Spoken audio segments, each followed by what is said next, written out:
Hey all, Peter Zeihan here coming to you from Colorado. Today we're going to talk about the status of the U.S.-Chinese trade talks and where the United States is with its reindustrialization. And the short version is things are going really badly. If you remember back to the first week of April, the Trump administration put a 55% tariff on everything coming from China, and then we got into a shouting match with the Chinese, and that number went up and up and up and up until I think we hit 185%. And then a couple of months later, we had a bit of a truce, and the numbers went back down to 55%. What's the best way to go through this? So the issue at the moment, right now, is that China is refusing to export rare earth products, most notably magnets, to the United States. And these magnets are used in any number of electronics, aerospace, and especially automotive parts. Rare earths are a group of materials that are relatively difficult to source, not because they're rare, but because they're not present in particularly high concentration. So if anyone says that there's a rare earth mine coming online, that's a good indication that you should just completely ignore that person, because there is no such thing. Rare earths are produced as a byproduct of other metals purification and refining. So you have a silver mine, you extract the silver, you then use the tailings and go through and extract the rare earths, and the same thing for copper and gold and bauxite and all kinds of other things. There's like a dozen rare earths. Anyway, extracting them and purifying them is not particularly difficult. It's just that the concentrations are low, so it requires several steps, several hundred steps. And the rare earth materials themselves share a lot of chemical properties. So you have to basically separate them from one another as well, which is where most of the time takes.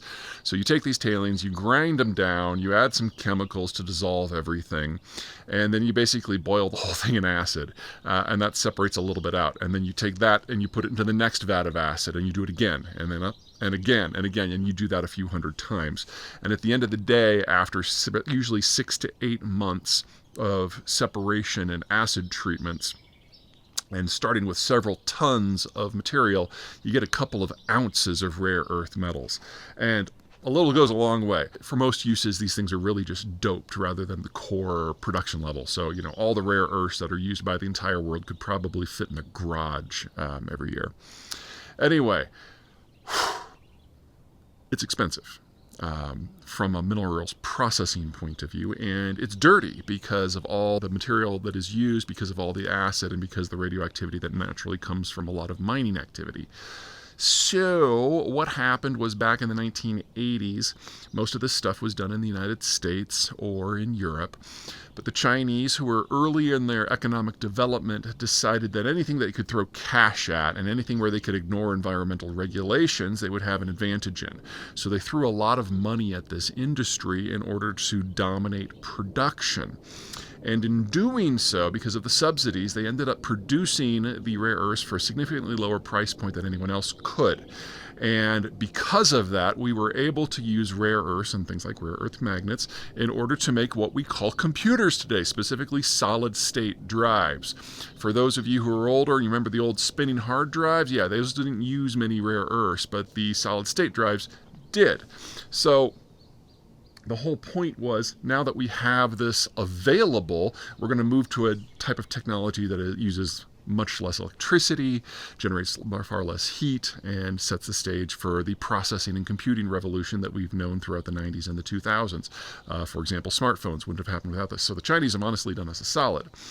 However, over the 2000s and especially into the 2010s, the Chinese got into rare earth material manufacturing, which is a significantly more sophisticated step than simply purifying the rare earths. And that's where the magnet stuff comes into play. And over the last 15 years, they've basically dominated that space, and they're refusing to export the metals to everybody else so that they can do the manufacturing. And now they've dominated the manufacturing, and they're refusing to export the manufactured product. So this is a very real crimp in the trading system, and a very real point of leverage for the Chinese. Now, nothing that I have just told you is a mystery in the sector, whether that is computing or automotive or mining or metals purification. But it is all news to the Trump administration. Remember that normally when a president comes in, he brings somewhere between 1,300 and 3,000 people in with him to stock the senior government. Trump's brought no one. He just fired all the people who were there before because he really doesn't like anyone to remind him, even indirectly, that he might not be the smartest person in the room on every single topic. So if anything that I just told you was news, that's because you're not an expert in metals refining and computer manufacture. Neither am I.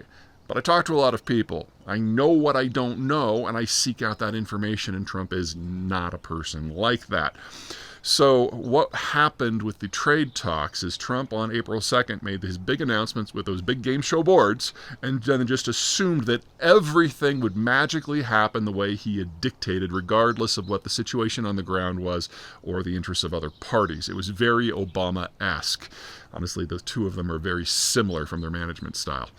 Anyway, what this means is that even though the United States holds probably 90% of the cards in any meaningful trade talk, the Trump team is so small and is so siloed in what they do know, and then, of course, is hobbled by their boss, that they can't develop the staff that's necessary to keep them informed on things like this. And so the Chinese system, even though they hold very few cards, they know where those cards are, and they've played them very effectively against the Trump administration and basically brought American auto manufacturers to the brink of collapse by metering out this one little product, which is a point of leverage that they have. The smart play is if you're going to pick a trade fight, the first thing you do is start building up the alternative infrastructure that you need when stuff on the other side goes away. And so in this case, luckily, some of that work has already been done. So about 15 years ago now, the Chinese tried a similar trick with restricting rare earth exports to Japan when they were having a spat over something. And the Japanese figured out over the course of the next 9 months how to use 3/4 fewer rare earths because, for the last 20 years, the Chinese have been dumping it on the market below cost, so everyone just kind of gorged on it, and no one really worried about using less. Well, the Chinese figured out ways to use less. They did the same thing with the Russians when it came to palladium. Anyway, while the Japanese were doing that, everyone else realized that there could be a supply shock here, and so they built out a lot of the physical infrastructure that was necessary to process rare earths. We did it here in the United States. The Australians did it, the Malaysians did it, the French did it. And what's happening now is some of that infrastructure is spinning back up because this is now an issue of the day again. We didn't operate it until now because the Chinese were subsidizing it, so there was no point. Now that it's a national security issue, the math has changed and people are turning all that old infrastructure on. But the next step is going to take a little bit more work, turning the finished material into manufactured intermediate products like the magnets. That will probably be a little bit more involved than simply turning on some metals refining. I can't give you a time frame for how long that will take because this is not something that has been done in the United States in a while. And unlike the metals refining, where it's an issue of no more than a year, we don't know what the time horizon will be for bringing it online. But this is one of probably 3 or 4 dozen things where the Chinese have done some version of this that needs to be rectified if the United States is going to prepare for whatever's next.